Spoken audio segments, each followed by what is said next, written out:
Hey guys, Engineer Wannabe here with my friends Keith and Sam from Sands of Time.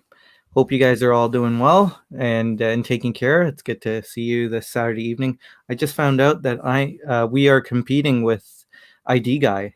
We didn't know that, so we're competing for you guys.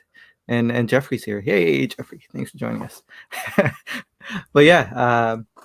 I hope you all are doing well. I've had a good weekend so far. And let's start with a wristwatch check. Guys in the chat, let us know what you're wearing. But we'll go clockwise as usual. Keith, what are you wearing? Back once again with Laurier. the Laurier, yeah. Very nice. Celebrating the weekend. Yeah. Does that guy have a lot of marks on it yet? 0. Well, if that's the case, then you might as well wear the Aqua. Yeah, I did wear it out for the first time last weekend, so yeah, it got to travel with me a bit. That's good. Nice. Actually, speaking of scratches, I was watching. There's this YouTube channel called Horology Insanity, and he's very big on not scratching his watches. So he came out with 2 videos recently, and he's even more overboard than I am of how not to scratch watches. Yeah. One is when you're walking through a doorway, keep your arm behind your back so you don't scratch the watch.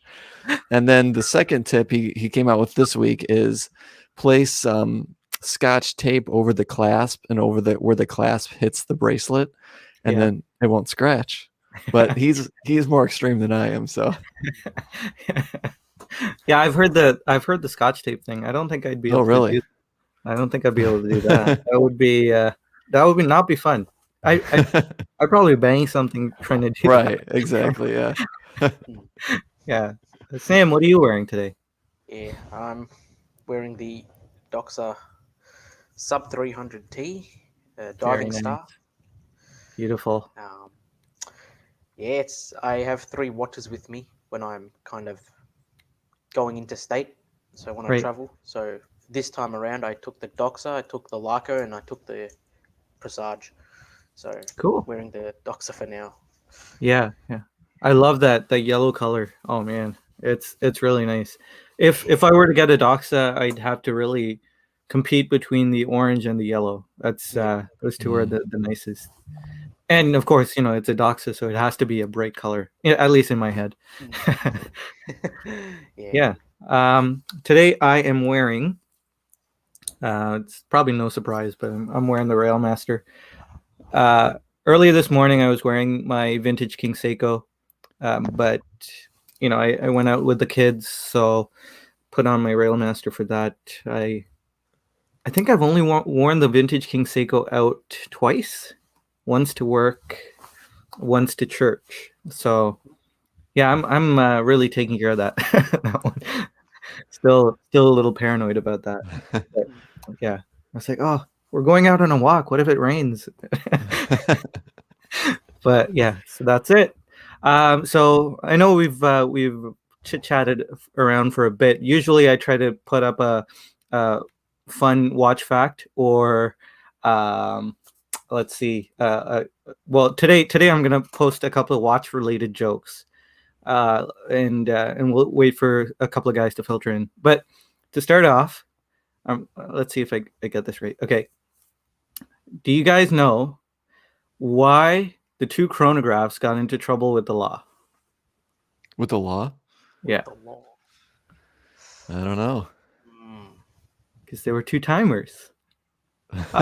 Yeah, they're really bad dad jokes. Yikes. Okay. I don't know if you guys have heard this one. Okay. So my father-in-law has 2 Dobermans, Rolex and Timex. They're watchdogs. Okay, that's a good one. It's better than the last one. Yeah, tough crowd. I feel like my wife likes corny jokes like that. Yeah, I love corny jokes. I really, really, really love corny jokes. Kevin S says cringe. So yeah, no, I saw that. Well, let's say hi to everyone in the chat. Peter's first. Good to see you, Peter. Thanks for all your support today. Watch yourself. Welcome. Good to see you, Six Killer, as well. Thanks for joining us. Third place. Engineer Wannabe, thanks for joining us. That joke's getting wow. old. The engineer wannabe. Wow. Yeah. Keith, how's it Oh, going? We have fun. We have fun. Jeffrey, thanks for joining us, man. Good to see you. Kevin, good to see you. Very nice. Seiko Sumo Jade Green Dial. I think was that a limited edition? That one's a really nice one. I think I saw Bruce Williams record or review that one. Watch Yourself is wearing the Casio Edifice. Very cool. Jeffrey Deach is still wearing his Yachtmaster. Very nice. Still on that honeymoon. Young Excellency, good to see you. Thanks for popping in, saying hi. Hope you're well. Hope your family's well. Bear Diver, very nice. I saw it on your Instagram. It's really nice. Kevin loves the rhodium dial Yachtmaster. Young Excellency is wearing the Zin 856i. Are you guys familiar with that model? Mm-mm. Let's see. I think it's a chronograph. I think. Yeah. I think it. Nah, it's not. It's like the pilot's watch with the 12369 numerals. Okay. Date at 4 o'clock. It's a nice watch. Yep. I see it here. But okay, yeah. That reminds me of the Damasco DS30. DS30. Oh, this is the Zin really nice. 556.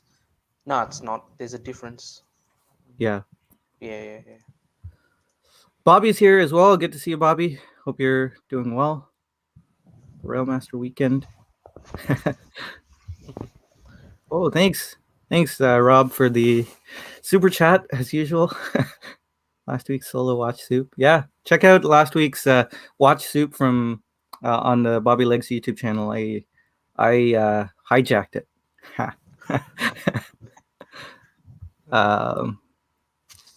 All right. Who else is in? James Duffy is here. Good to see you, James. Thanks for joining us.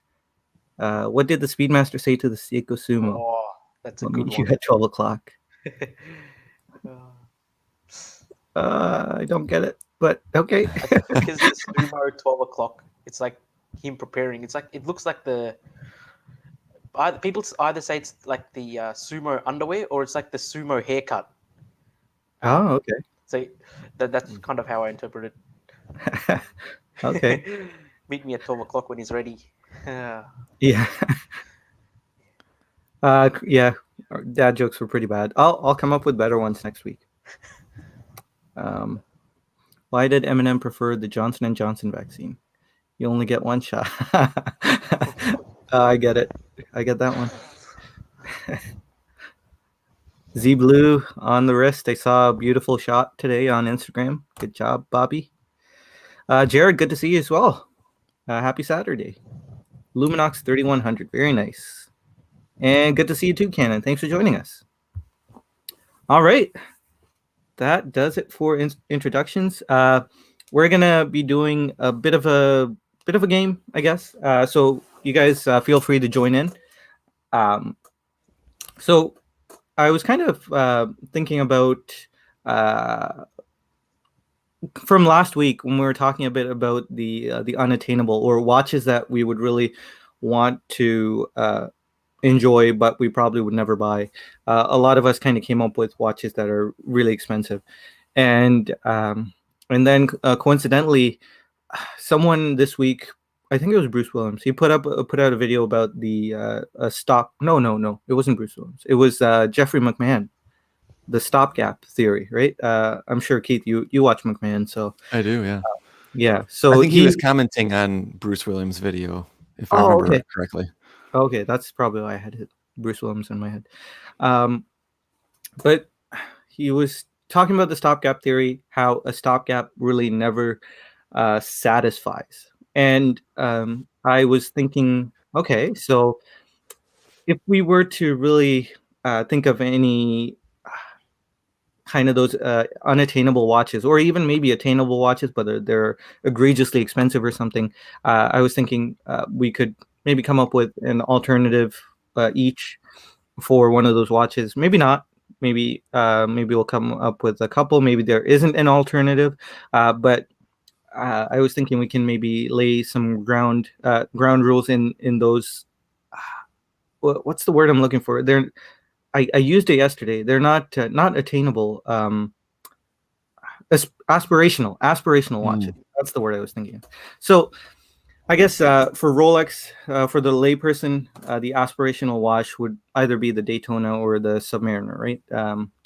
Maybe the Sky Dweller if it's a watch enthusiast.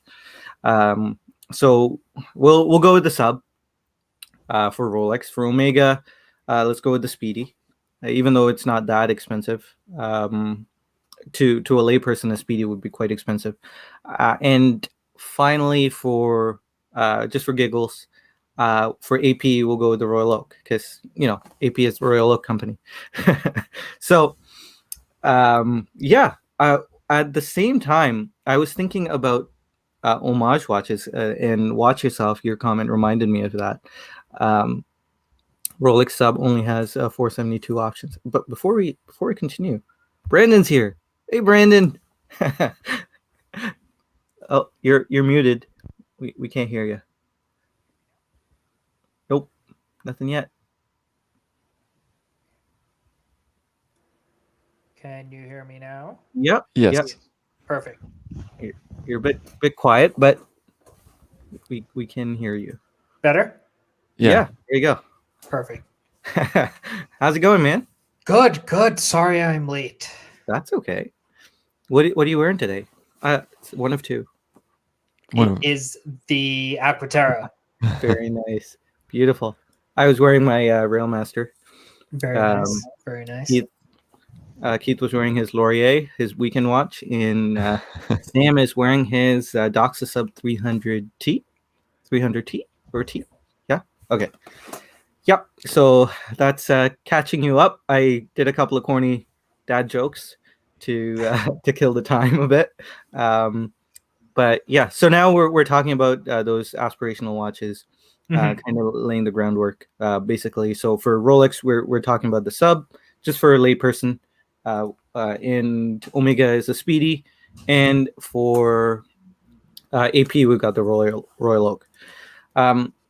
And at the same time, I was just about to say we shouldn't really look at homage watches or direct copies of the design. And I mean, it's okay if you guys picked an homage watch, but I was thinking, an homage watch really kind of is a disservice, in my opinion. An homage watch is a bit of a disservice to the watch enthusiast. It might not be a disservice to the layperson, but to the watch enthusiast, it's a disservice because you're not getting the exact watch, and you're looking for a direct replacement for that watch. And as a watch enthusiast, I believe it's better to not own that piece and look for an alternative that is kind of similar, because you're not ruining that experience if you were to get that watch.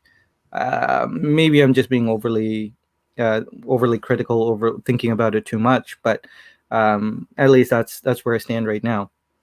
So I was thinking we could maybe rattle off a couple of alternatives, and I know Keith had a list prepared, so you go first, Keith. Let's start with Rolex, Omega, and then go AP. So my pick for the Rolex Submariner, what you said, Rolex first? Yeah. Okay, so my pick for that, for under $1,000, this actually comes in at $750, is the Raven Trekker, Trekker. I've actually been looking at this watch recently as an alternative to the Seiko you recently sold. Yeah. Sanjay, the Seiko SPB 185, because there's an option for a stainless steel insert as opposed to the ceramic. Okay. But there is a ceramic insert. There's a bunch of options. If you go directly to Raven's website, I think it's like 9 different options. They have the stainless steel insert, they have ceramic. There's an option for the dial you're looking at there with the date, and then there's a different option for more of a field watch, like with the 369. But basically, there is an option. It is all of the options are in stock except for the one that's most like the Submariner. That one's sold out. It has that same dial, only it has the ceramic bezel as compared to that stainless steel one, and it's unique enough to Raven. Just it's 39 millimeters. It has a Miyota movement, 48 lug to lug. It has that Jubilee style, which is a little different than the Oyster. But I thought it was just I've heard a lot of good things about Raven. They've been around a long time. Yeah, and the one I don't really know where the $750 comes in. I think it's a little high. I'm wearing a watch with a Miyota movement. Not that movement's everything, but that's all brushed. It's pretty standard. It's not generic at all, but it's kind of standard. Not a lot going on with it, which is what I like about it. I don't really know. I think it's more of like a $600 watch, I would think, but I've never seen one in person, so who am I to say? right. But yeah, I think that'd be a great option for the Submariner. Yeah, it looks really good. Sizing's on point.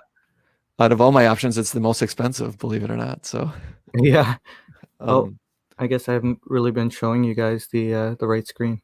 Whoops. Oh yeah, we're looking at Google. Yeah. Yeah. Sorry. I was fully going on, like, displaying all the different options and stuff, and you guys weren't seeing it. So Keith, what else did you have on your short list? Well, the first thing that came to mind was the Doxa 200.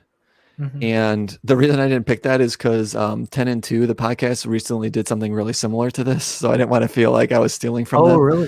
Wow. Because they did alternatives to the Submariner, the Speedmaster, the Cartier Tank, and maybe one other one. And one of their picks was the Doxa 200. Yeah. So there's those. That row is all blue, and then there's a row of all black. Yeah. This is the one that sold out right here. Yeah, I think it's kind of cool that they give you a bunch of different options. If you click on them, one's sold out, but the rest, one has like they have anywhere between 5 and 1 to 5 models left of each one. So yeah, don't know how much longer they're going to be out there. It seems like Raven kind of changes things out. They don't keep the same thing in stock. Yeah, always. They'll have like come out one with a different size with the little differences on it. But yeah, the other one I thought of right away is the Doxa 200. But there's so many. Like I think Watch Yourself said, Rolex Sub only has about 472 options. So the Doxa Sub 200 is really nice. I think I like the is it the Sea Rambler version? Is that the Shark Hunter is the black? Yeah, right? yeah. No, I'm all about that yellow dial. I think someone in the comments said something about it, but yeah, whether it's on this or the new ceramic Sub 300, I would go for the yellow dial. It's really cool. I really like that bright blue one. That speaks to me for some reason. I like the orange. I feel like the orange and black combo always makes me think of Halloween. So even though I know it's one people go for. Yeah. Okay. So jumping down to the chat, Kevin says Pro Pilot would be a good watch playing with the kids. I do wear it quite often when playing with the kids, actually. So I don't have it anymore because I traded it and the Tudor Royal for this guy, the Railmaster that I got. So gone but not forgotten, especially the Tudor Royal. That'll probably come back. It'll be one of my rebuys, but I had to jump on this, as soon as they said okay, because just a quick story on this guy.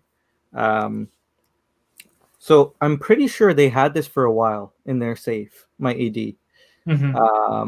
I asked about it last year, and they said they're holding it for someone, so they didn't even let me look at it. And I thought, I was looking at their website; it still showed as available. And so I don't know if they sold that one and got one in, but my thinking is that they still, it's the same one from back then.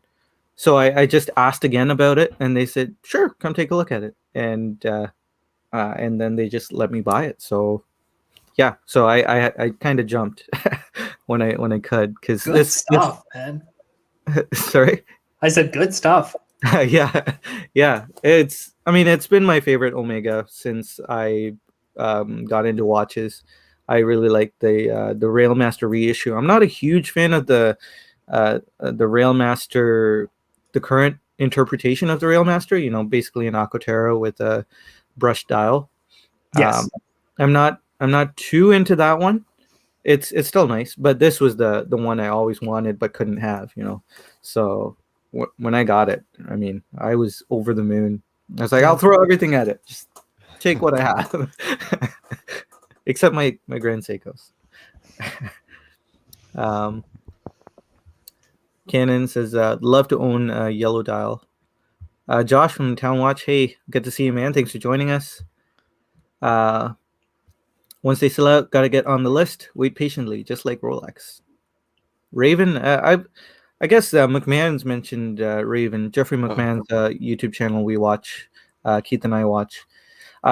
He mentions Raven quite often, and it seems like they're quite desirable in the micro brand space, kind of like Zelos or what's the other one? The Canadian company Helios.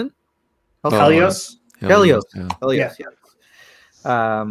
So they seem to be pretty desirable. Mm-hmm. Chloe, good to see you, man. Withered Manscape. Why not just grab Invicta, Subaqua, or Pro Divers? Porqué. So our friendly neighborhood troll. Kevin S. I do see some of those 1957 Railmasters around from time to time. Very nice looking watch. Yeah, it's not impossible to get. If you go on Chrono 24, they're actually quite reasonably priced. They're under list. It's just I have this aversion to spending that kind of money online. So when my AD actually got one physically and they actually let me buy it, physically look at it and just buy it, that's when I felt the best about it. I guess it goes to show that, I love this watch, but I didn't love it enough to buy it online. Mm-hmm. Yeah. Kevin S. is saying that James Stacy from Hodinkee really touts Raven, and that's definitely one of the places I've heard Raven. Worn and Wound seems to cover them a lot too. So yeah. Worn and Wound is like the micro brand heaven. Mm-hmm. So, yeah. All right. Do you want to go with your speedy pick? Oh, we're doing it all at once. Okay. Well, actually, let's go subs all around. Okay. And then come back. So Sam, what say you? Subs all around. I actually was thinking about the AP Royal Oak alternative. Okay. Subs all around. Look, alternative to the Submariner. I have a sub alternative if you want to go after that. Yeah. All right. Cool. So this is not a budget pick at all. Frankly, if you want a sub, you're going to wait a while or you're going to pay a little bit extra.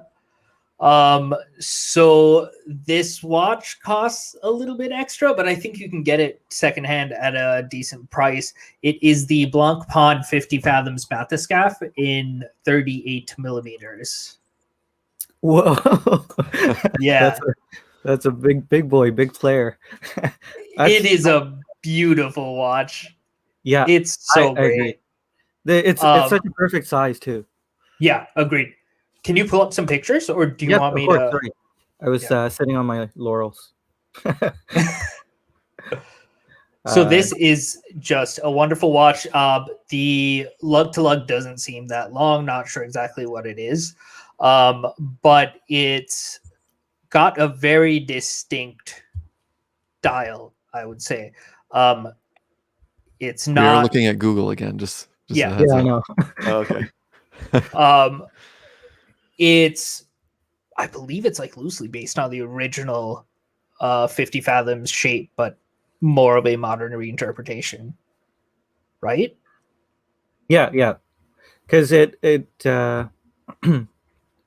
has let me not, but it has a ceramic bezel instead of Mhm. the sapphire, right? The bubble. So, whoops. Yeah, it's got like the really um, tiny indices. So kind of puts you off in the sense at first when you first look at it because you're so used to seeing the The maxi big dial and maxi dials. Yeah. yeah. Yeah. But then when you really like take the Blancpain in, it grows on you really fast. Like It like reminds me of those 70s nipple dials. I didn't want to say the word almost, but yeah, that's what I was gonna say. Yeah, it's really beautiful. I mean, the hands are really nice, the syringe hands. Yeah. Um, but yeah, that's That I date would window at 4:30 is irritating, but I will say it's like fairly inoffensive. You almost forget that it's there when you look at it. yeah. I wonder if it's color matched. Can't really tell. It looks like it. Yeah. It's really nice. It's a great pick. But yeah, this is like I guess if you're going pre-owned, I'm not really sure what this would go for pre-owned, but Mhm. this would be a good sidestep for sure. I would 100% buy this over a sub. Yeah. Yeah, it's great pick. Thank you. Thank you. All right, Sam, do you want to Yeah, look, take under up? $1,000, I would look into getting, if your wrists can pull it off, the Seiko Sumo. Nice. If your wrist can pull it off, it's a great alternative. Steel Sports 200 meters with, it's a great alternative to a Submariner if you can pull it off. But SKX, under 300, iconic strap monsters. You have access to so many varieties of straps from Strapcode if you want to go the bracelet route. It honestly is, a really great one watch to go for. Yeah. I I guess the 5KX now would be the one that would replace it. Um, I don't know. What do you think about the 5KX, Sam? Are you 5KX, look, it's people are always like getting angry or frustrated because they removed divers 200 meters. It's now higher. I believe is it 200 meters, but it's not a divers, or is it 100 meters? I think it's And 100 meters. yeah, 100 meters without a screw down crown. Look, I'm sure there's a gasket within the crown. Like it still has water resistance. Like you can still go swimming and do everything. Your daily activities, obviously not diving, but look, it does your work, and that's what we use it for. So yeah, like I like the watch. I've never had anything against this new 5KX. It's they've taken the modding inspiration from the modding community, and they've decided to actually make some cash out of it. So Yeah. yeah. It would have been nice if they did keep the screw down crown. I mean, they probably didn't have to certify it. They could have downgraded the um, what would you call it, the dive rating to 10 bar or 100 meters, and it wouldn't have bugged me. Screw down crown being missing, it's Yeah. kind of a bummer, but I don't really. I mean, in the end, I'd rather have this than the SKX because of the fact that this has that the 4R movement. Hacking I movement. think I'm pretty done with the 7S26. It's yeah, I can't handle it anymore. The non-hacking, the really crazy positional variation and stuff like that. I mean, the 4R is not that much better, but it's still a step up. So yeah. For me, like with the SKX, like I own a Leica Augsburg Blund, and that's essentially it has a Miyota A2 series movement, and that's non-hacking. But since I've got a huge I've got a 12 watch collection. I really don't care about how accurate the time is on the Leica. It's like, yeah, okay, it should be a minute off. It does the job. Like, because it just doesn't hack. At that point, you don't care unless it's lost its juice. It's like, yeah, I can actually set the time up properly again. But yeah, a non-hacking movement can be a pain for some. Yeah. There's a PSA from Withered Manscaped. If you guys are looking for a discount on an Invicta. Okay, I'm gonna go buy some watches. You guys carry on without me. See you later. Yeah, just wait a bit longer and you'll get 90% off. I'm just ragging on you. But he also mentions Glycine has some options. Glycine's pretty nice. Very It's also nice. Invicta now, but Watch Yourself says there are certain elements I'd like to see in a dive watch. Pushable crown on a leather strap aren't among them, but that's just me being picky. You're not wrong. Watch Yourself. It's kind of it's become a fashion watch, right? But then most watches are, fashion watches. But I guess us being us, we kind of need the tooliness of the watch. Us being us, meaning us watch enthusiasts being watch enthusiasts. We want the functionality, even though we might not use it. It's almost a betrayal to take away the functionality and calling it as it is, right? Yeah. But we are kind of the small fish compared to, say, the Joe Blow who goes into Macy's and sees this really cool dive watch, and couldn't care less that it's 100-meter water resistant. Couldn't care less if it wasn't a screw down crown. They probably wouldn't even know what a screw down crown is. So yeah, I mean, there was just that last year, the Breitling 57 Heritage model. Right. Yeah. And that was a push-pull crown, right? Yes. Yeah. Yeah. And I remember the rainbow models of those were stunning, and they sold out right away. Yeah. So. I think they got a pass because it's from the era of 1957. They didn't have the screw down crown. I think maybe because did Rolex hold a patent for it for a while? So Rolex was the only ones who could do the screw down crown. And after that, the patent expired. People could do screw down crowns. Yeah, because that's why we had the weird compressor style cases. And the watch within a watch kind of thing deals going on. Watch within a case, like you capsule it. All sorts of over engineering going on because Rolex had the patent for the screw down crown. Yeah. Let's see. So it's your turn. Yes, that leaves me. Yeah. I picked. Let me share my screen here. I guess mine is a little less interesting than your picks. I picked the Certina DS Action Diver. Excuse me. So this was the one that I went with. I messed up there. How much is that? I think you can get it for around $750, maybe less. So it's a significant amount less. Joe Mashop, I think, has it for around $550-ish. Mm-hmm. And I think this is a really nice piece. It's got the Powermatic AD, so all the force of the Swatch group behind them. Yeah. It's kind of underrated. Not a lot of people know Certina, which is a kind of a plus for me because I'm a hipster. That reminds me of a joke. Why did the hipster hurt himself eating pizza? Because he took a bite out of the slice before it was cool. Sorry, guys. I want no more jokes. That's okay. That was a dad joke. I appreciate it. Yeah. Yeah. So the Certina DS Action Diver is kind of self-explanatory. Got solid links, all the modern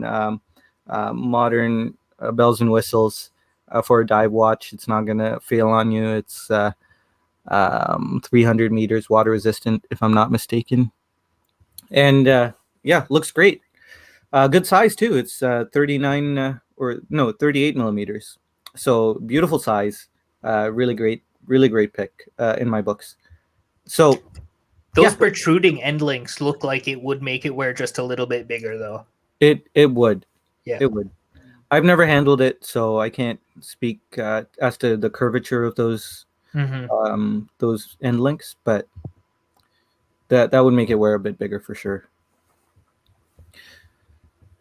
Okay, so now just to kind of temper this fact that we're picking an alternative, a low budget alternative, would you guys be okay with, just to pose the question out to the floor, would you guys be okay with purchasing a low budget alternative, or would you prefer to wait, to save up and wait for the purchase of this hypothetical Submariner?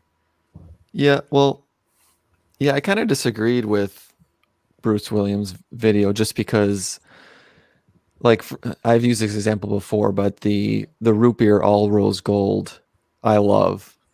Assuming it fits my wrist or whatever, I'm still not paying. I think it's like 35,000 or 40,000, whatever it is.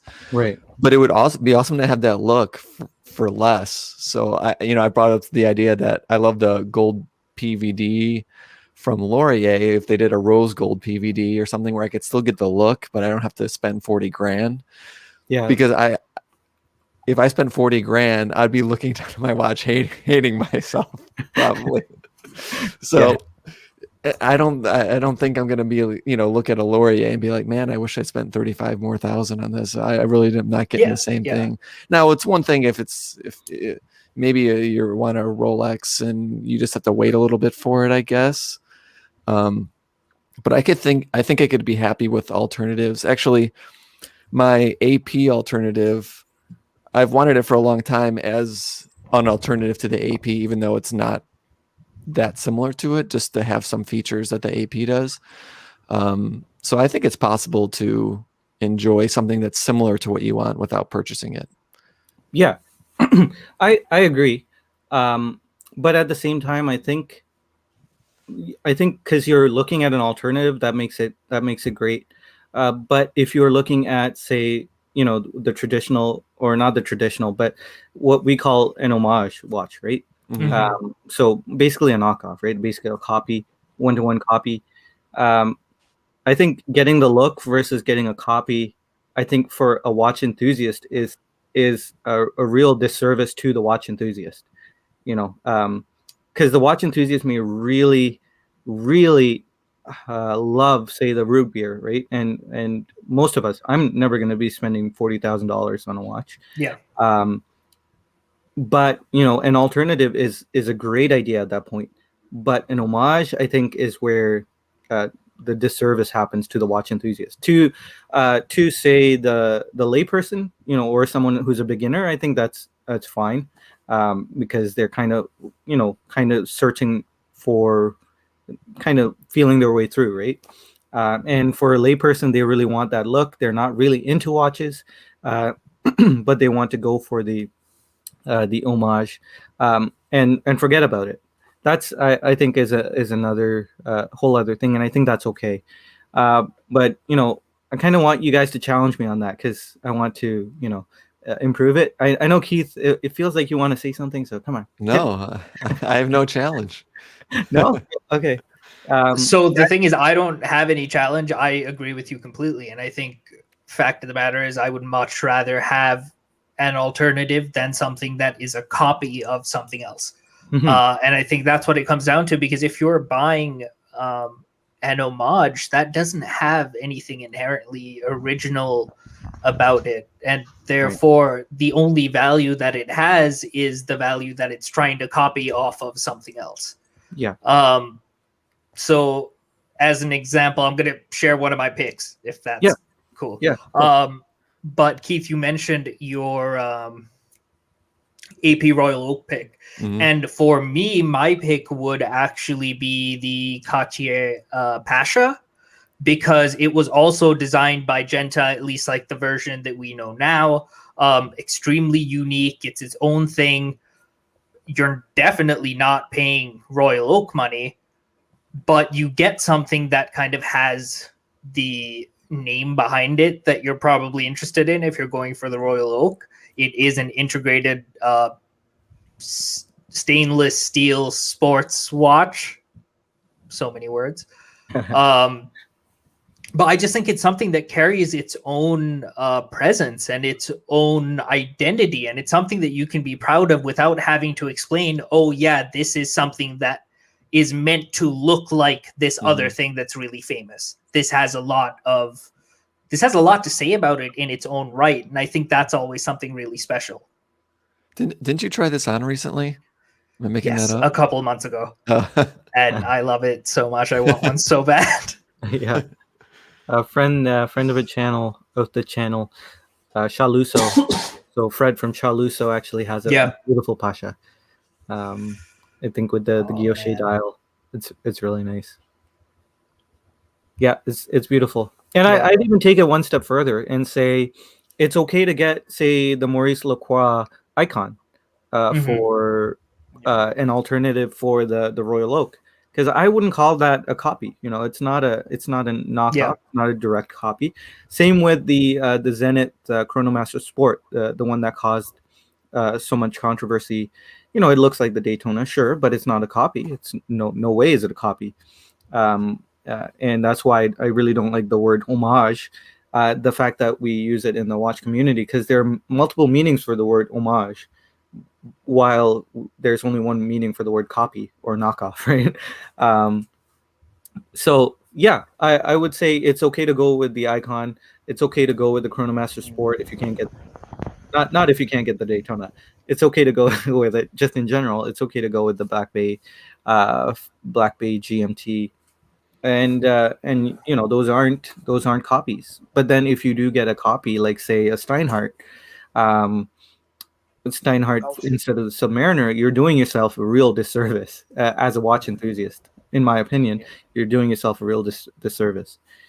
You've really hurt Sam. I'll try and challenge you on this. Okay, challenge me. Look, see, we're watch enthusiasts, so you know, when we do purchase watches, the opinions of others, for some reason, we care about them, and that's one thing that needs a separation. We shouldn't be caring about what other people think. And let's say there's a person, yes, he likes the look of the Rolex Submariner. He's not going to attain one anytime soon, but he may attain one, you know, in the foreseeable future. So he looks into purchasing a Steinhardt. And Steinhardt, yes, look, it is an homage, a direct homage. And if he's able to get something that actually puts a smile onto his face, he's happy with the watch. He doesn't care what you guys think.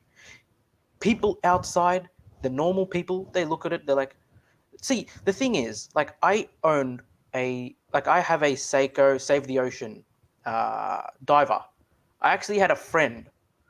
He doesn't really know much about watches. Like, he probably knows a bit because of celebrities, Royal Oak, Rolex. He actually called my Seiko, oh, that's a copy of a Rolex. Like, randomly, he just said it. And I just started laughing.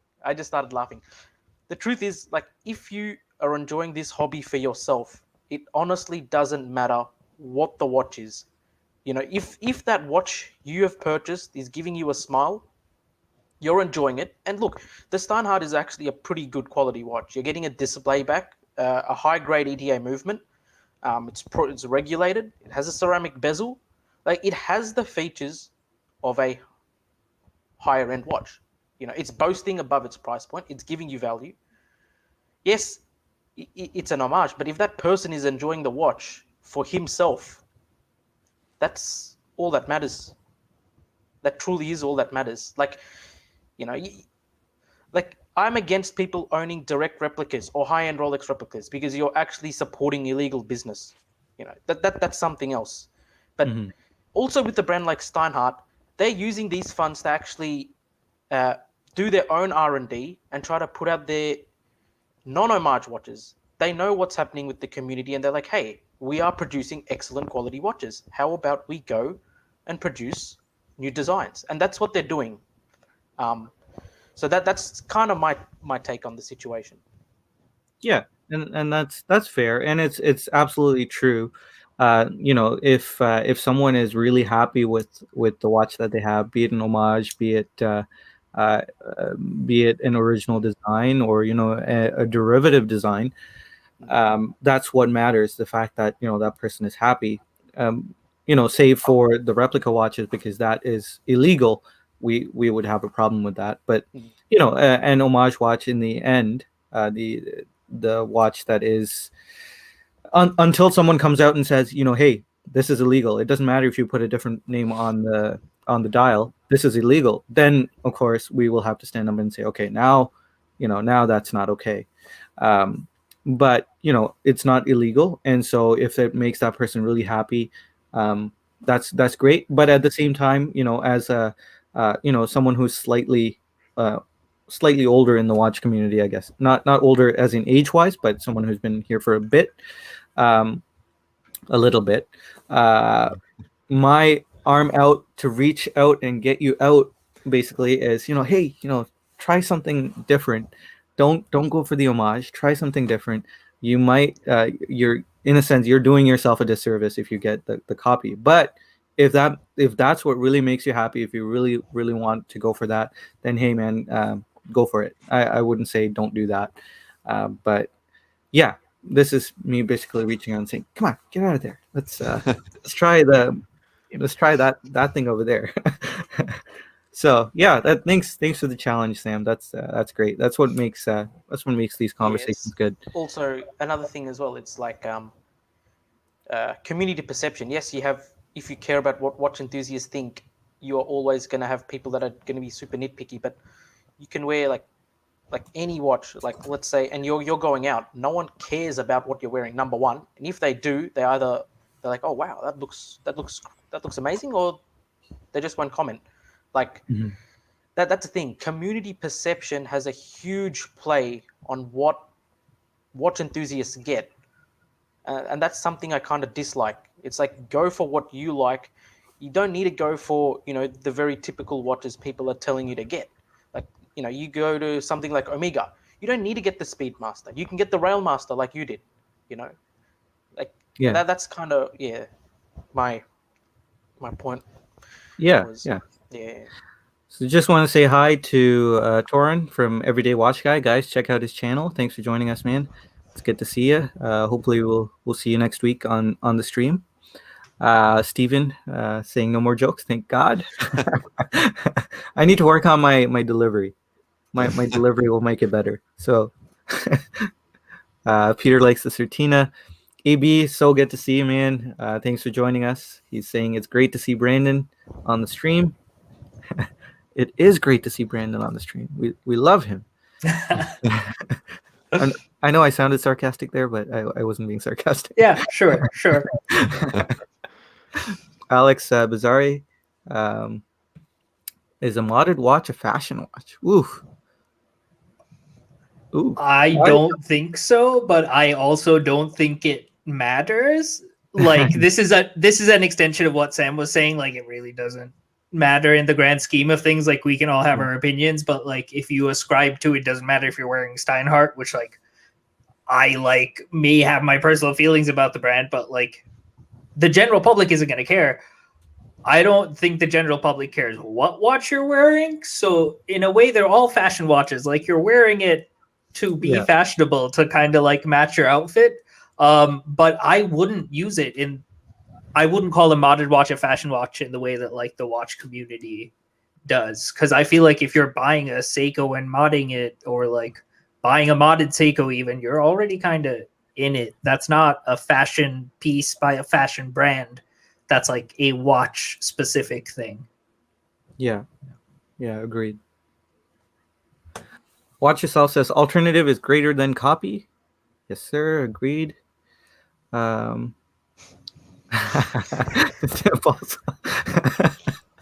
a good comment. For those who are listening, Watch Yourself said, did you stamp fossil on it during the modding process? Yeah, I mean, like we were mentioning earlier, they're all kind of watches we love because they look great. But us watch enthusiasts, we want the functionality to come in with the fact that it looks great. And there are other watches that look great but don't do what they look like they do, and that's, I think, what a fashion watch is. It's another one of those dubious or kind of vague terms, vague names, kind of like Homage. Homage sounds really respectful, but actually, the watch community thinks an Homage is a copy. But in my head, when I first came in, I was like, "Oh, it's an homage." It's paying respect to that brand. But actually, it's a different connotation, different meaning. Withered Manscape wants Keith to step into the ring and fight. I'm sorry I let you down. I don't think I'd buy a Cartier without buying a tank first. Completely fair. Also, probably the direction I would go in, either that or a Santos first. Love the Santos. Two-tone Santos, right? Yes, always. Yeah. Oil Money, good to see you, man. Thanks for joining us. It's his amazing day-date collection. Literally,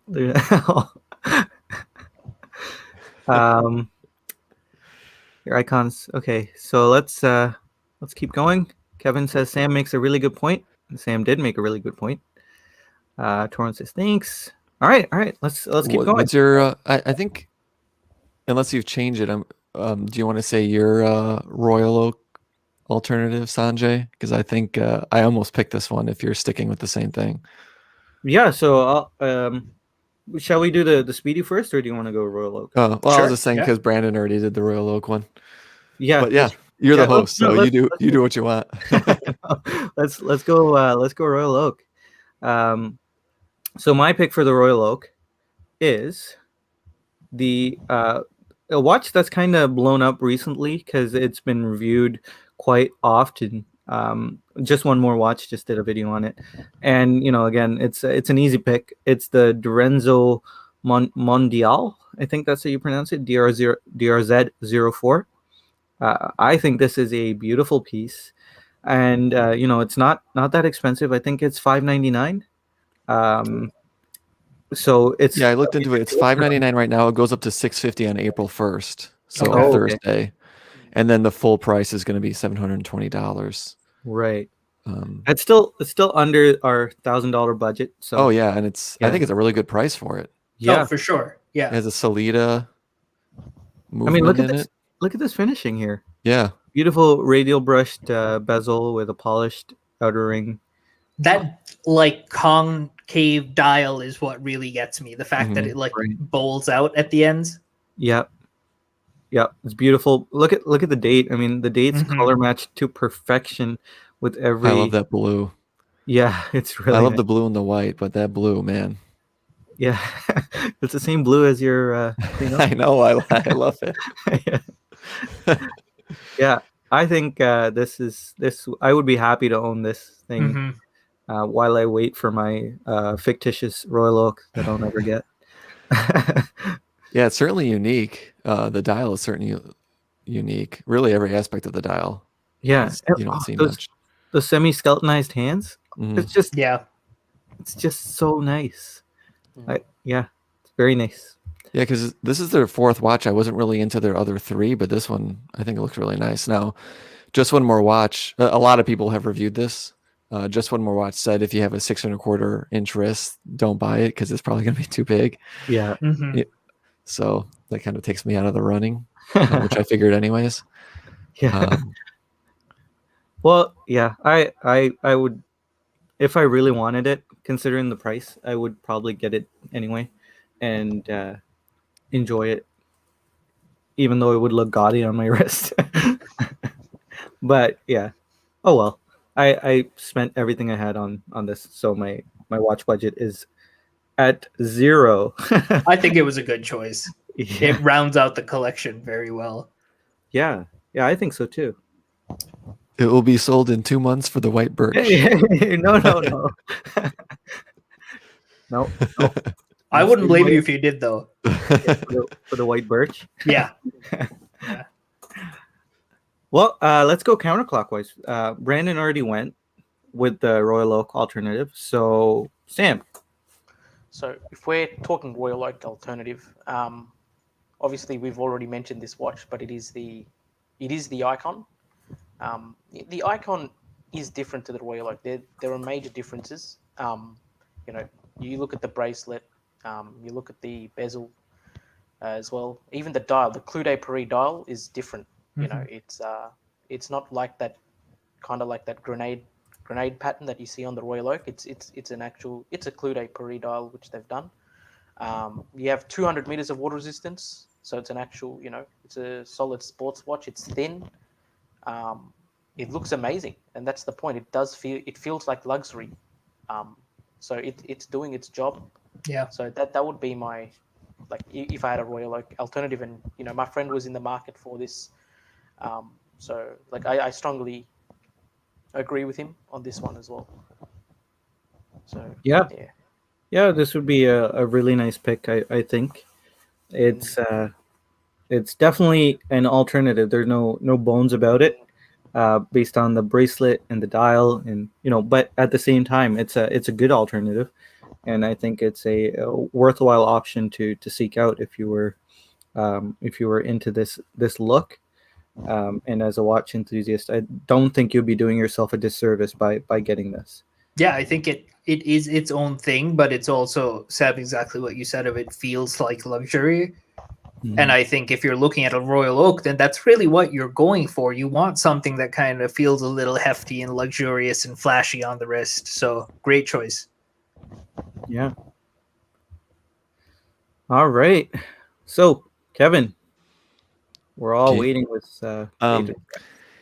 So yeah, this is a watch I've talked about before, the Seiko SIRX, the SARX 045. It does not have an integrated bracelet, but it does have a flat link bracelet that does remind me of the Royal Oak, and it also has a textured dial. Not the same kind of texture, but a textured dial.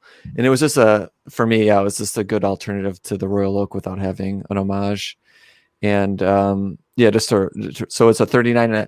The reason I haven't bought it is because it's at the bezel it's 39.5 millimeters, and then at the case is 40.5. The bezel's pretty skinny, so it just wears big. Yeah. So I would love to try it in person, but it's a Japan only release, so Yeah. I won't be trying out in person unless I buy it. You could find them on eBay for like $400 to $500 pre-owned, or I think like $600 to $700 new. But I just love the look of it, and it's what I would get if I want it, because I can't get the Royal Oak. So yeah, I actually owned this for a short while. this exact one. This exact one. Oh wow. And yes, you're right. It is large, and that's kind of why I did sell it. It does. I found that the swing arm actually pushed out a little bit at the end here. Oh really? I mean, I didn't spend too long trying to push it, take another link out, push the bracelet in, but you know, it was kind of a bigger watch. It wasn't as comfortable as it could have been, a bit top heavy, and so I did sell it on pretty quick. That was one of the watches that stayed the shortest in my collection. I had that for about 2 weeks. So it doesn't come with the Sanjay recommendation then? No. It is beautiful. It's a great watch if you have a 6.5 inch and wrist inch. Yeah. Okay. So it's a great watch. It's just not for the ultra small wristed, as Jenny L would say, the itty bitty wrist committee. It's not for the itty bitty wrist committee. But yeah, that's a great alternative for the Aquaterra as well, because it has a teak deck pattern dial, kind of like the old Aquaterra. That's true. The previous gen, because I think the new gen has the horizontal one, right? Brandon, that's the one you have. Yep. So I always considered it an alternate to the Aquaterra, but with the flat link bracelet, it does check the boxes for a really nice Royal Oak alternative. All right, that leaves us with the Speedy. But before we get there, let's take a look at the chat. Jared mentioned that Steinhardt is actually one of the few, or the only company, or one of a handful of companies that actually make a true Pepsi ceramic bezel. They don't piece together two pieces like everyone else. That's interesting. I didn't know that. The red or blue is super difficult to make, so usually brands just piece together the blue part with the red part instead of it being truly one piece. Very interesting. Bill K, thanks for joining us. Like the new icon, the ML Icon GMT, white and black dials. Very cool. No love for the PRX as an alternative. I think all of us kind of actively stayed away from the PRX Yeah, because it's so hot, right? And I would it's like a think very obvious choice right now. yeah, But, and yeah. that's why we didn't pick the PRX. I mean, I'm sure it hit all of our minds, the PRX as an alternative to the Royal Oak. So, good morning from Guam. Wow, thanks for joining us, Tank. Peter C. That's what I was wondering. PRX would be a great alternative. Don't get us wrong. Hmm. Yeah, there you go. Sam said that. Sam, thanks for joining us. Yeah. Turan is leaving. Thanks for joining us, man. Brain's getting blown up. Withered Manscape. All right. So Speedy, let's go clockwise again. Keith, what do you got for the Speedy alternative? So to preface this, I'm not into chronographs, so I don't pay attention to them too much. Because I'm not into racing, I'm not into NASA. I like cleaner dials. But so I'm choosing a very obvious answer, what I feel is an obvious answer for me, the Laurier Gemini. They list 6 watch. I was looking it up. They list 6 chronographs as inspiration for this watch. One is not the Speedy, but this is as close as I could get. This is 500. It has the seagull movement. Yeah. Some micro brands won't touch this movement. Some micro brands love it. So it just kind of depends on what you think of the seagull movement. But I think this watch looks great, and I love my Laurier. So if I was going to get a chronograph that wasn't the Speedmaster, this is what I would go for. I love the Panda dial the most. They have reverse Panda. They have reverse Panda Blue. Worn and wound with the winking eye was really nice too. I don't know if you've seen that one. Oh blue, yeah. Blue dial with the seconds track running seconds was blue along with the dial. Yeah, that'll pop up on eBay for. I think people are looking for way too much money for that, but that sold out really quickly. Yeah. It seems like this watch and the salmon dial of Baltic were the 2 hits of the Worn and Wound limited edition. But that's a really cool. And they have a different blue than the other blue Gemini. I kind of like this blue more. It pops a little more. Yeah. Closer to the looking ocean. Yeah, it's a great choice. I would gladly own a Gemini as well. What do you think of the seagull movement? Does that that make would you bug, nervous? It does make me nervous because I've heard a few things about the seagull movement. It's a really ancient movement. I think that the Swiss, I'm not sure, was it Venus? I think Venus movement that they sold to some Chinese manufacturers, which they replicated and made it really really efficient at manufacturing, and I would generally be a bit nervous owning it, but considering the price point, you could probably get a ton of fun with that as a almost a disposable chronograph movement. You could probably buy another ST19, is it, and drop it into the watch instead of having it serviced. So since the movement itself is so inexpensive, I would think it's a great option. I would be nervous, but at the same time, I'd be okay with owning it. You can probably maybe not do your own service, but get it done cheaply. Get the movement, swap it over. One thing to note about the watch is that it is sold out. It's been sold out ever since it's been released, but they are making more of them. So if you give it time, you should be able to get one. Yeah. All right, Sam, what have you got? You're muted. Oh, you're muted, Sam. Yeah, That's so all right. sorry. When I was looking at the Speedmaster, I'm kind of looking at a manual wind. I don't know, like I really like the Speedy sandwich, so I'm kind of looking at a manual wind display back movement with the Speedy. And to be honest, like I can't really find many alternatives which do feature a manual wind display case back, except if you go to the really affordable range, we're looking at the Seagull. But if I just neglect that fact, I think a good alternative, in my opinion, would be the Longines Avigation Big Eye, which actually comes in many different dial variations. But if you want to go to the purest route, you can go for the black. So that's one of my recommendations for a mechanical chronograph. But I also really like the Bulliver Moonwatch as well. It's the thing with the value you get from a Bulliver Moonwatch. Yes, I know it's kind of big, but if you can pull it off, it does feature it features a very high accuracy quartz movement. I really like the movement inside with the Bulliver Moonwatch. It's a similar look to the Speedy as well, and it has its own heritage. But yeah, the Avigation Big Eye I really just like the look, and it's a Longines Heritage model as well. Mm-hmm. So, Yeah, funnily enough, I've actually been really looking at the Big Eye lately as well. It's such a cool look, but I know I tried it on a few times. I couldn't pull it off. Same here. Yeah, It's just way too big. Yeah, it's the thickness. You'd think on paper, it's 41 millimeters. Lug to lug is kind of constrained at 48, 49, I think. But the thickness and just the things that Longines does with their lugs, it just pushes it out of the 6 1/4 inch. That pushes it out of the range of the itty bitty wrist community. All right. Yeah, I personally couldn't think of manual wind display case back chronograph.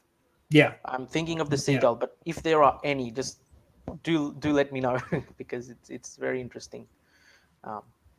Like I did see like this video by Theo and Harris. It was actually about this Mont Blanc, and essentially it had a very nice display back for its chronograph. There was some Minerva movement, but it was very well finished. But yeah. Oil Money was talking about the PRX. He doesn't know what it is. It is a Tissot, so well done there. And his favorite alternative to the Speedmaster is Breitling Premier V01. Oh, that is beautiful. I've put it on my wrist. I've wanted to buy it. I think that's the Bentley one, right? The Breitling for Bentley has the green dial. Oh, I'm really upset because that was actually going to be my suggestion. I have it like pulled up on my second screen right here. Oh no. Well, let's pull it up. Go ahead, man. Tell us about it. Sure. So actually, before we go into this, I think we need to address something Sam was saying because we've just been skirting around this. But it's very clear that the Omega Speedmaster offers a very specific value proposition at this price point. Like if you are a watch nerd who can save up like $5 or $6 grand and you want a chronograph, this is the one to go for. If you want like a manually wound, the opportunity to see a beautiful movement that if you're new to this is going to look like a little city in the back of your watch. It's stunning. There's absolutely nothing else that's going to get you that within that same range unless you're going to put in a lot more money. So this kind of goes a completely different route. This is an automatic chronograph. But in my personal opinion, I think all the chronographs that Breitling is doing right now, this is the best looking one. You don't have to do the green. I personally love British Racing Green. But they have a black, they have a panda dial, they have a blue dial with black subdials. And I just think it's a really classy looking chronograph. It is definitely on the bigger side. It's 42 millimeters. So if you have the wrist to pull it off, I say definitely go give this a shot because it's a very unique piece. It has very kind of classic styling that's going to look good on anyone and on any occasion. So yeah, I think it's a great alternative. Yeah, for sure. And I mean, look at the quilted leather. Look at the quilted leather strap. Oh, it's insane. It's beautiful. It's amazing that you have that Oil Money. That's one beautiful piece. And the 42 mil for what Breitling does with the case, it's actually kind of manageable compared to the Longines. I know James just chimed in about the Big Eye. it is on the cusp of what he can pull off as well.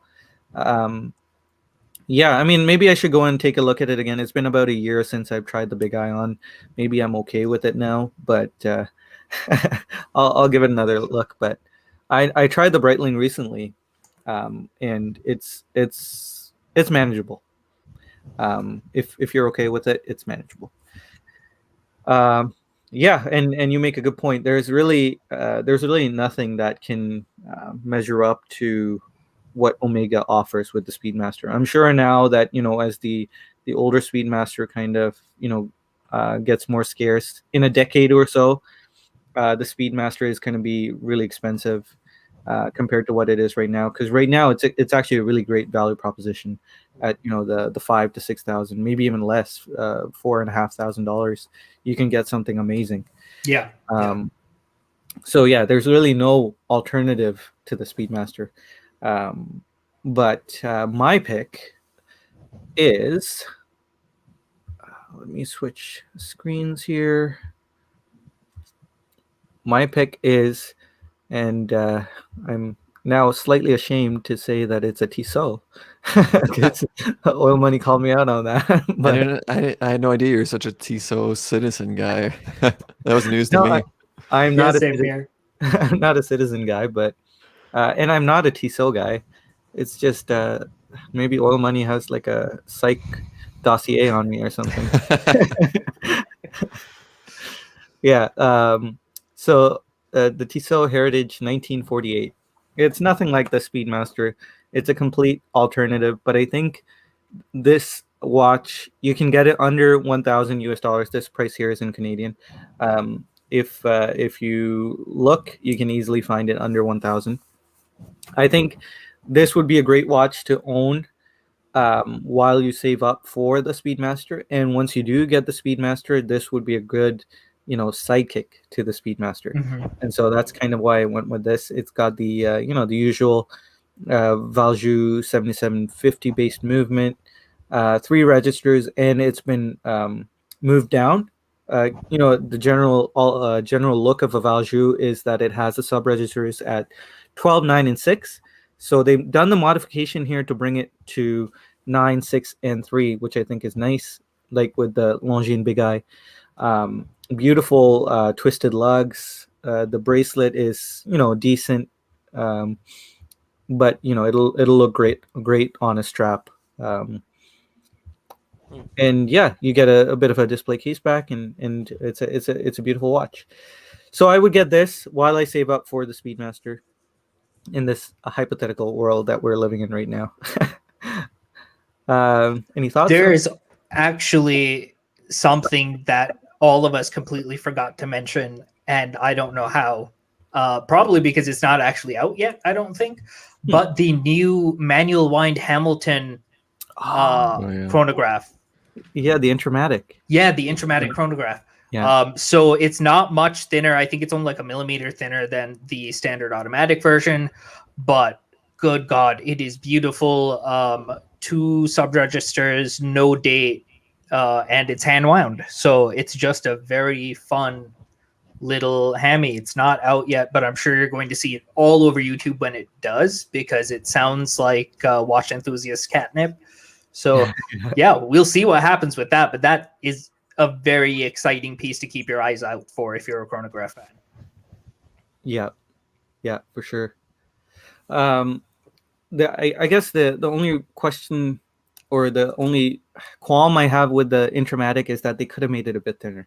They took the rotor out and they made it a manual wound, but they only lost half a centimeter. So just half a millimeter. Sorry, they only lost half a millimeter on the thickness. So if they got that down to like 12 or even 13, I think it would have been an amazing hit. But it is a manual wound movement.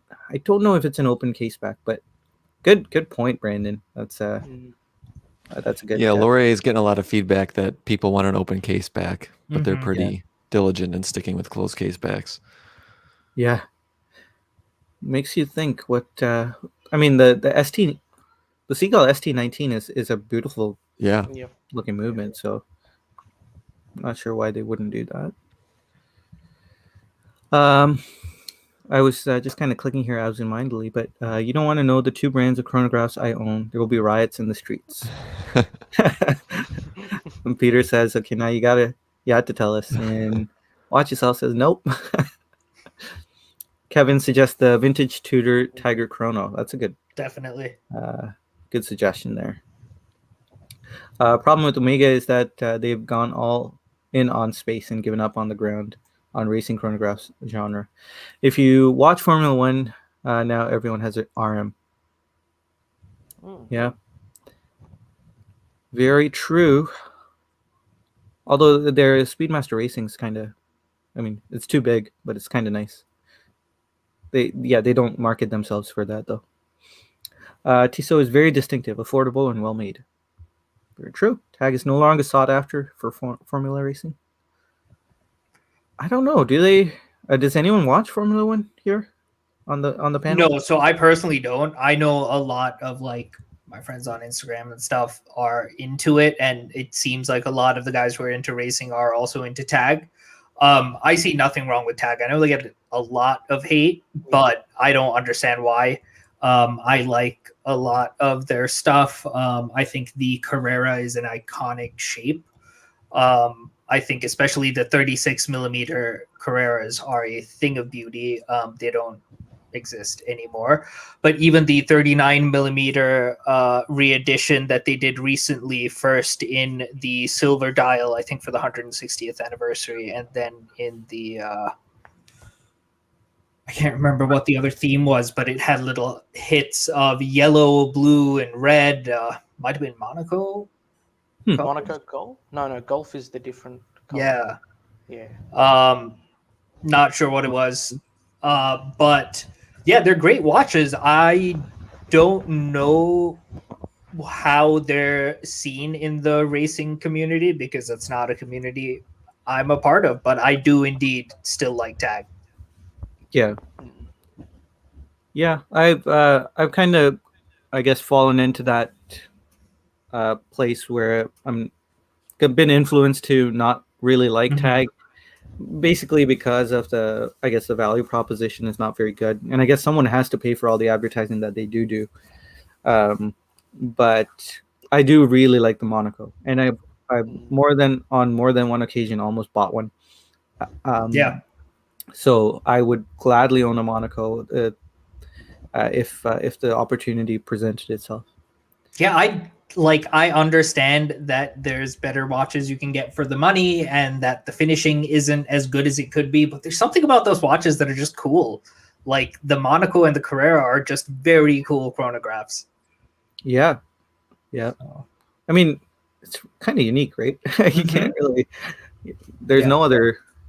I mean, I shouldn't say that. I'm sure there is. I think Certina does a chronograph that's square, kind of like the Monaco. It's like a DS Podium chronograph or something. It's hideous, but it is there. I would take a Monaco instead. Ming was mentioning that he prefers the look of the Tissot over the Breitling. It's kind of generic on the Breitling's part. Yeah, the Tissot seems to have a bit more character, but I think the Breitling kind of pulls its weight when it comes to just, I mean, that quilted leather strap, the beautiful dial, the movement. The B01 is an insane movement. There's a great video done by the watchmaker at Watchbox who left now. I think his name was Michael Michaels. It was something funny like that, but he did a great interview with one of the engineers at Breitling. So if you guys look up the B01 movement, I know it almost seems like marketing and brainwashing, but if you actually just listen to the technical aspects of the B01 movement, it's insane, really cool. James mentioned Hamilton just removed the rotor and hit the date adjustment pusher for the new Intermatic mechanical chronographs. That's disappointing. They could have done a little bit more and pulled ahead. Kevin mentioned that the Montreal version. Yeah. Watch Yourself says he likes tag, but he's older than us. Just in EDC, good to see you, man. He likes a lot of tag models. First Swiss watch was a 2000 exclusive quartz chrono. Very cool. Tag has a brand new Carrera tourbillon. I have heard of that. I wish they kind of pulled through with that the isograph, the Octave isograph. Yeah. They kind of backpedaled on it, unfortunately. But if they kind of kept pushing, maybe done a bit more R&D, that would have been really a nice notch in their belt to win back a lot of the watch enthusiasts. Yeah, I think frankly what bugged me the most about that was just them not being straight up with people and people having to like Google and find out that the watches just went missing online everywhere and do their own research to understand what happened. Like that's just ridiculous. You should just be able to ask and find out. Yeah, for sure. And that seems to be a theme, right? They kind of hid everything going on with that Seiko chronograph movement, calling it an in-house movement, and then saying they never did that. It's kind of a can of worms we're getting into. Tudor Backpack Chrono used to on the used market is a great deal with the B01 movement. That's true. 80s, I was into Movado. I wasn't alive yet. Were any of us alive in the 80s? I think no. Yes, I was. Far into the 80s. Random Rob, wow, thanks for joining us, Mr. Rob. It's one of the guys I used to watch way back. Got me into YouTube and all that, so real pleasure. I know I'm not supposed to respect just people in general, everyone's equal, but it's really cool to see Random Rob.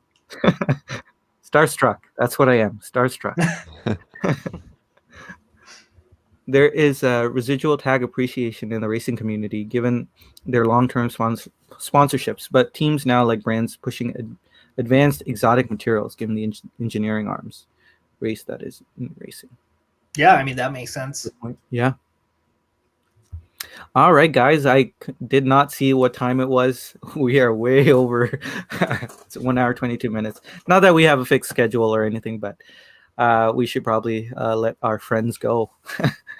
Not overstay our welcome. But thanks all for joining us. Thank you, Keith, Sam, and Brandon. You can find Keith nowhere. He's our friend. That's about it. Watch Nerd. You can find Sam at Sands of Time, the YouTube channel. He's working on bringing that up and around. He's got a few nice videos right now, so if you guys want to go check it out and subscribe, feel free. You can find Brandon at the Minute Marker on Instagram. And have you started up your other channel yet, Brandon? No, not yet. Okay, we'll plug that when it comes up. Yes, I'll keep you posted. Yeah, sounds good. And you can find me here. All right, guys, take care, stay safe. Thanks for joining us, and we'll see you next live stream. See you, everyone. Bye, guys.